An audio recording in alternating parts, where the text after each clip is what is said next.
I think it's a really broad idea, and I think it can be applied in lots of different ways. I have sort of two things I really like to say about peace building. I say that peace building is justice-oriented and relationship-based, which makes it different than activism. Activism is justice-oriented and pressure-based, and they're symbiotic. You need both of them to create social change. The other thing I tell students is that peace starts to happen when people who have seen themselves as opponents, and peace building are the mindsets and processes that allow that to happen, to make that move from opponents or enemies to partners with a shared problem.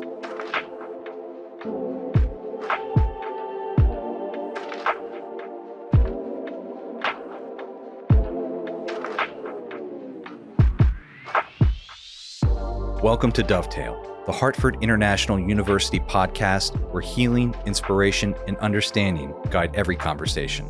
I'm Steve Havira, Chief Creative Officer at HIU and your host. On Dovetail, we amplify voices from across the HIU community and beyond, including students, educators, thought leaders, and innovators who are shaping a better world. Each episode dives into compelling stories and bold ideas about peace building, social change, and bridging divides. Whether you're here to gain insight, spark inspiration, or connect with fresh perspectives, you're in the right place. Thank you for joining us. Enjoy this episode of Dovetail, brought to you by Hartford International University.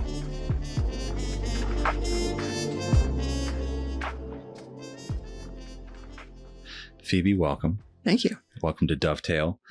You have a very interesting personal and professional background. What first sparked your interest in peace building? What brought you to HIU? Tell me the whole story. Okay, so it's sort of unusual that I'm here because I'm not a religious person. But I think this all really starts with something that happened when I was 17. When I was 17, I went on a study abroad program to South Africa. My high school, this was 1990, my high school had an exchange program with a multiracial girls' high school in Cape Town, South Africa. And frankly, I applied for the program because it sounded more interesting than another winter in Massachusetts, not because I had some, deep and abiding interest in fighting apartheid. I really knew very, very little about where I was going. You just don't want to wear a coat. Right. I was like, right. Summer in South Africa as compared to January in Massachusetts. Right. Okay, great. Sure. What could go wrong? And so I was chosen for this program, and I went and I learned a tremendous amount. It was an incredibly exciting time to be in South Africa. I was there when Mandela was freed and the ANC was unbanned. Wow. It was incredible. All of this history happening right in front of my eyes. And I understood a fraction of it, a tiny fraction of what I was seeing. But I was also looking at all of this through sort of the wrong end of a telescope. To me, these were South Africans grappling with South African problems. This had, nothing to do with me. I was an American. I was just visiting. This was not my deal, sort of thing. So it was interesting, but this real sense of remove from all that was going on. And then one evening, a friend of the family I was staying with decided to take the other girl who was studying in this high school, the other American girl, and I out sort of on a township tour. And we ended up in this bar, this multiracial bar, which was this pretty unusual place in South Africa in those days. And I was 17, but, South Africa, here I am. Different rules. Yeah. In this bar. And at some point I was talking to the bartender on my own, and I noticed that the bartender had this wristband on that was in African National Congress colors. And so I asked him about it. And I don't remember how I phrased the question, but I remember his answer. He said, if you're not part of the struggle for freedom, you remain an oppressor. Wow. And that stayed with me. I'd imagine. Right. All of a sudden, that telescope got turned around. I was no longer this person who was completely removed from all of this situation. I didn't really know what that meant to me right then, but I knew I did not like the idea of, remaining an oppressor. And if I didn't want to remain an oppressor, that meant I had to be involved in somehow, And so suddenly, all of the stuff that was going on around me was not South Africans dealing with South African problems. These were global problems, and I was part of that system, and this did have to do with me, and I needed to understand it better.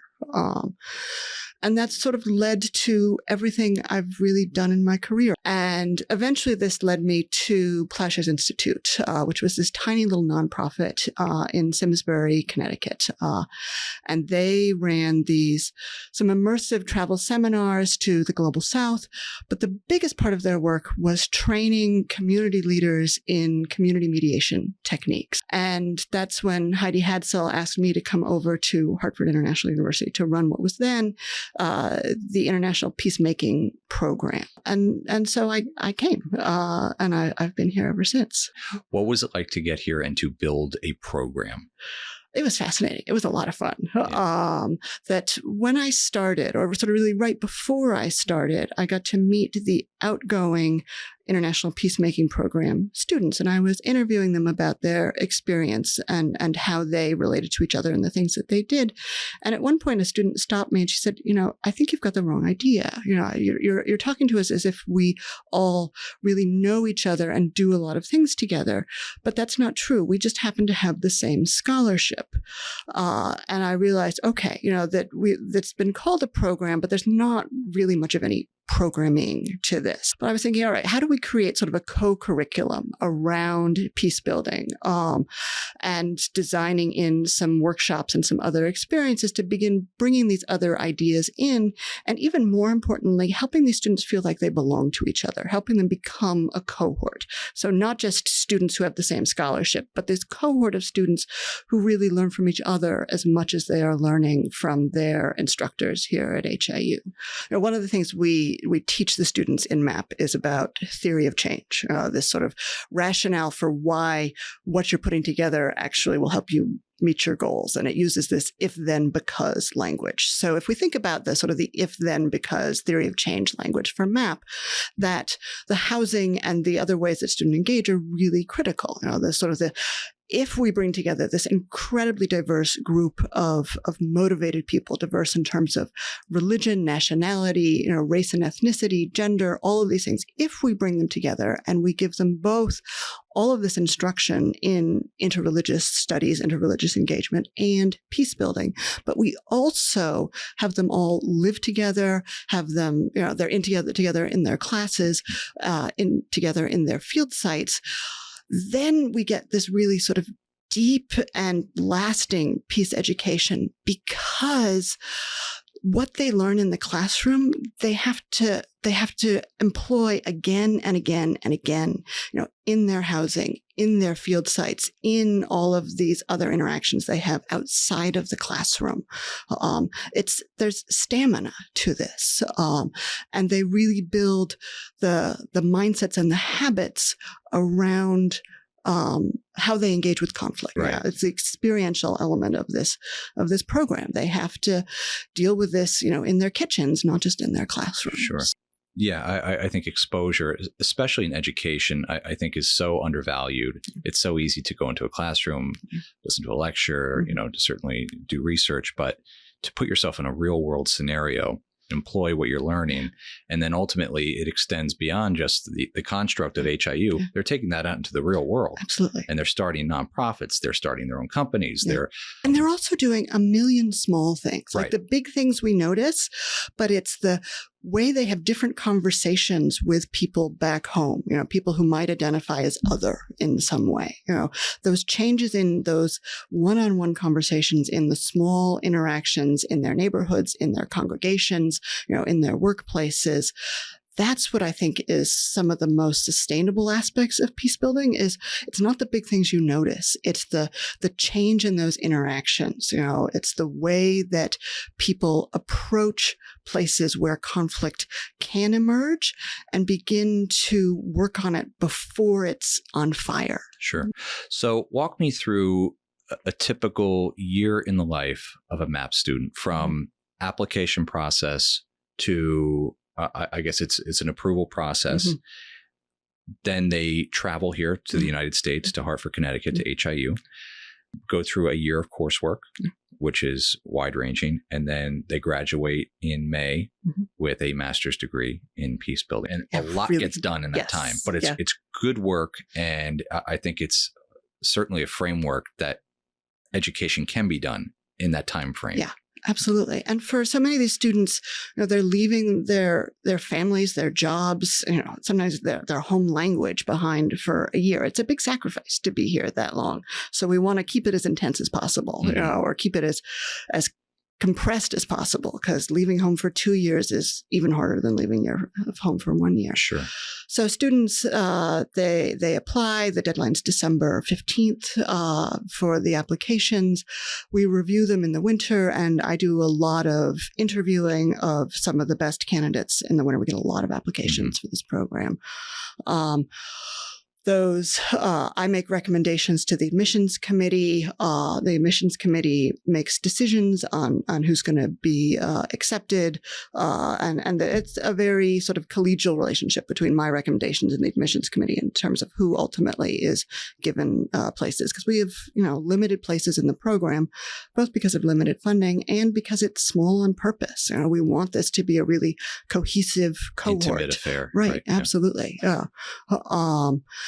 And so students are generally notified in Switch whether they've been accepted, and they're thrown sort of right into the visa process, which is, long and onerous and challenging. Students who make it through the visa process then travel here in August. We aim to have everybody here in the middle of August for what is like a 2.5-week introduction course. And this is both an introduction to peace building and an orientation sort of all wrapped up together. This is getting used to Hartford International University. It is beginning to learn a little bit about Hartford itself. It is an introduction to peace building with really building peace building vocabulary in the more academic sessions of this course. And really most important, it's about cohort formation, that these are people from many countries, very diverse backgrounds, helping them begin to feel like a group who care about each other and are going to be instrumental in each other's education. I play a lot of games. We do a lot of warm-up exercises. Some of these are just for fun to get people sort of loose and relaxed and engaged with each other. Like that moment when the group laughs together for the first time is always like this, okay, Things are rolling. Things are rolling. They're coming together. Yeah. Others of these games and exercises have real sort of learning goals embedded in them. I throw students into these sort of made-up conflicts, and they have to work their way through it. And there's a lot of built-in frustration, and they have to figure it out. And those are really fascinating to watch. And the debriefs are incredible, sort of talking through, all right, what just happened? And how did you react to each other? And what did you do when the frustration level was high? And how did you come back from, failures built into this exercise? Sure. And that's great. And I love those. And it really helps the group begin to sort of work as a cohesive whole too. How important is failure in these exercises? Oh, it's really important. Right. Yeah. It's really important to fail because you learn so much in failure. And when one strategy in these exercises fails, it says, okay, the exercise isn't over. Just, try something else, right. And let somebody else maybe assume some leadership too. It gives opportunities to other people. And it also lets people experience sort of like, failure can heighten emotions, and that can make things more difficult, but it can also get people more invested too. And they've got to navigate all of that. And they need to navigate it in ways which are kind to each other. So after that introduction to peace building course, they then go into their first semester of coursework, which is they take constructive conflict intervention with me. They take a course on trauma healing. They take interreligious studies with Lucinda Mosher, which involves students from many different programs. And they do field education. And their field education is both at a field site. They spend about a day a week in a congregation that's part of the Greater Hartford Interfaith Action Alliance. So these are congregations that are already really excited about interfaith engagement. So that's the first semester doing that coursework, and field education goes the full year. They do an intercession course in January, which is on dialogue and trauma-aware restorative justice. That's another intensive sort of 9-to-5 course for 8 days, essentially. And then they roll into the spring semester where they've got a choice of several different classes. They take 2 out of the 4 of identity and otherness in religious communities, environmental ethics, peace, justice, and violence in sacred texts, and nonviolence in faith-based social movements. The capstone projects are designed for transfer to help them bring what they learn here at HIU back home. Take it home. That we've all had the experience of, taking a course or going to a workshop and learning all this stuff and thinking, oh, I know just how I'm going to use all of this. And then we get back to our ordinary way of doing things. And it's really hard to embed new ideas into old ways of doing things. So if they invest a lot of time in it when they're here, really design processes that they can take back home, that investment pays off because it helps them actually make those changes and do that integration when they get back home. They have the benefit to build it here, which, I mean, think of it as a business, right? Yeah. You get to start a business in a sense here. Yeah. I mean, you get to have foundation and then you get to... And a lot of support. And a lot of support and a lot of, And there's a lot of structure built around how do they do this? Feedback. They have advisors who they meet with regularly. And their advisors, again, might not be experts in their home context, and they don't need to be because the students are experts in their home context, but the advisors ask good questions and sort of keep them accountable with the structures of the capstone so that they're really digging in deep with this work. How do you make it accessible and practical for students? There's something that a student from years ago, before my time, sees. He talks about the hot porridge strategy as something like, when you're faced with a really hot situation, it's like this bowl of hot porridge. If you stick your spoon right into the middle of it, you're going to get burnt. But instead, you work around the edges. You drag your spoon around the edges where it's already cooler, and you work your way towards that hot center. And as you do it, you're cooling it off in the process. So he talks about this as a conflict transformation strategy. Oh yeah, absolutely.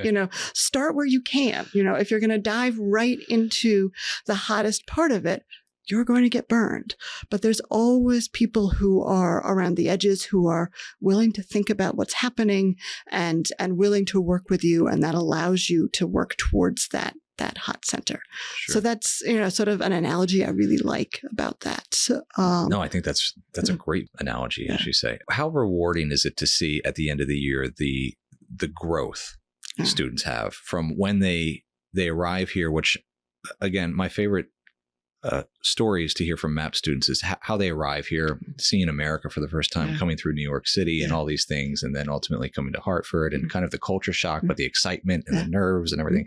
It's very dramatic, but it's also very optimistic about what's ahead. How rewarding is it for you as an educator, as the leader of the program, to see the growth from each individual from beginning to graduation day? It's amazing. I love it. And that because I'm after that behavior change, not just that knowledge, to sort of watch it happen is amazing. And every group has its own internal conflicts too. But they weather those, they apply what they're learning to those conflicts. And it's really amazing to see them work through that sort of stuff, and to not need me by the end of it. That's one of the great things. And to have them reflect on their own change is always fascinating to watch. People keep asking me, couldn't this be an online program? It's like, sure, you could do a peacebuilding theory course online. Absolutely, you could. But again, it's not about the theory. It's about how that exposure changes you, how those mindsets and habits change over the course of the year, and that, ongoing, contact with others. Right. It's shoulder to shoulder learning. Right. You're literally, learning from someone who's sitting across the table in a real world scenario, how conflict often happens. So peace building itself, again, it's a very broad term, and people's relationship to peace building can be varied based on what they want to contribute to solving peace. How has the definition of peace building changed, maybe since you started in 2015 to today, how students see it, perhaps when they come here to when they leave, just in terms of peace building? What would your definition be? Is it ever changing? Is it a stationary idea? I think it's a really broad idea, and I think it can be applied in lots of different ways. I have sort of two things I really like to say about peace building. I say that peace building is justice-oriented and relationship-based, which makes it different than activism. Activism is justice-oriented and pressure-based, and they're symbiotic. You need both of them to create social change. But it's that idea of that relationship basis that is key to peace building. Like you are not trying to force someone to change. You are learning how to collaborate with them to create change. So that's one of sort of the key ideas around peace building, and that's really broad, because how different people define justice is immensely broad. But it's that relationship component of it that is really important. The other thing I tell students is that peace starts to happen when people who have seen themselves as opponents, and peace building are the mindsets and processes that allow that to happen, to make that move from opponents or enemies to partners with a shared problem.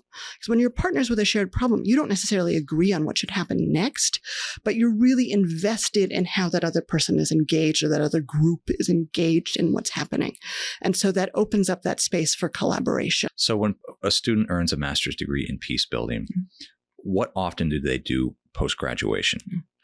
They tend to be in sort of three different roles. Some of the students who come are already ordained in their religious tradition. Others are significant lay leaders in their religious tradition. And so one area that a lot of students work is in their congregations in one way or another. They have some leadership role in a congregation. Another is educators. We get a lot of educators who come through the program at all different sorts of levels, and they go back into education. And so they are then, even if they're not teaching peace building specifically, they're bringing ideas about peace building into whatever it is they are teaching. The third is NGO work, nonprofit work. They're working in all sorts of different nonprofits, looking to tackle specific issues or conflicts within their home contexts. And peace building ideas and skills can work in any of these three sort of major areas. What are some students that stick out to you that have gone on to do, as you said, small things, big things? Oh, let's see. There's a couple in Nigeria where the husband, the Danladi, Njetikadzoka Danladi, who we just called Danladi when he was here, was part of the peacemaking program. And then several years later, his wife Sheke came when it had become MAP, when it had become the master's degree. They're doing this phenomenal work in Kaduna, Nigeria. Kaduna is really an epicenter of Christian-Muslim violence in Nigeria, and they are deeply involved in that work. They do a lot of work with children who have been orphaned by interreligious violence. They've adopted many of these children themselves. They run a school for these children. They do some work with child soldiers who've managed to get away from those who essentially brought them into being a child soldier. They're beginning to do some teaching work with the Kaduna Center there that HIU is doing some work with as well. And this is highly risky work, that this is a very charged environment, that there was an event maybe a year ago. There was this interfaith breakfast, which sounds like something that, it's a lovely sort of thing. We have the multi-faith prayer breakfast here in Hartford. This was high-risk work in Kaduna, Nigeria, because it is such a charged atmosphere around interreligious violence. So they are really putting themselves on the line to do this work, and they're remarkable together. That Danladi is this big charismatic presence, this big vision, and Sheke gets things done. So together, they're just incredible. So you've been here since 2015. You've seen the iterations of the program build and build. What do you see the future for MAP? Because it grows every year. More students want to come here every year. It's I would probably say it's the most popular program in terms of admission. We have here at HIU. Yes. One of the things that I was really happy about last year is that students were saying, like, all the different pieces of the program sort of fit together like a jigsaw puzzle. Like the different courses work together. There's influence that sort of goes across what they're learning in different places, in the classroom, in field education, that they're able to see how it's creating a comprehensive whole. And I want to continue to build on that so that no matter sort of students get a little bit of choice in which courses they take in the spring, and no matter what choices they make, that it does form that comprehensive whole. There's overlap of education. Because we do need redundancy. People tend to think about redundancy as something that's bad, but in education it's not. We need that repetition and the consistency, to really, so things in your bones. Sure. No, it's incredibly beneficial. So you're very passionate. I think that can definitely be conveyed. You speak very passionately about MAP and peace building. What keeps you so motivated? Oh, the students, they're amazing, and like I said, they're doing the really hard work. They're going back to places where they're meeting incredible challenges, and they don't get discouraged. They keep going. And so, we here at HIU keep going for them because we have the capacity to assist them, to help them have more skills and changed relationship with conflict that they can use when they go back home. Graduation day is so fun. And I love seeing the MAP students because they're so animated. They're so happy. And you can see not only the growth, but I think the elation of they've accomplished something, and not only individually, but as a group. Yes. And they're often celebrating as a group at graduation. Tell me about graduation day, because you're always so proud to see it. And the audience is always so interested to see everyone come up and get their, the hooding. It's a triumph that this is incredibly hard work that they're doing, that they are taking more than a full course load. Many of them are taking more than a full course load in a language that is maybe not even their second language. It might be their fourth language. Wow. It's incredibly difficult. They're doing really challenging things like mediation role plays, dialogue, all in a foreign language. This is hard to do in your native language, and they're doing it in a foreign language, many of them. So they have worked intensely hard to get to this moment, and they've made it through the hardest stuff. They still have more to do after graduation, but the most difficult part of the year is over, and they have done it because they've supported each other as well as because they've had the supportive infrastructure of HIU behind them as well. And they're celebrating, and often, that in addition to their gowns, often they've got stoles that represent their home country, It's always so unique to see the different colors of their country and their culture. Right. So, but just the sort of the pride coming off of them of their own achievement is palpable. It's very much so. And the audience feeds off that. I think they can understand that certainly their journey they've had over the course of a year, which I think is so unique to HIU because everyone is invested in student education here. Oh, yeah. Everyone here is an educator, that every single person is an educator.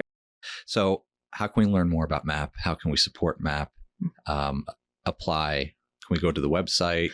Go to the website, yes, and you'll see profiles of students from this year and from last year, so you get a sense of these amazing individuals here.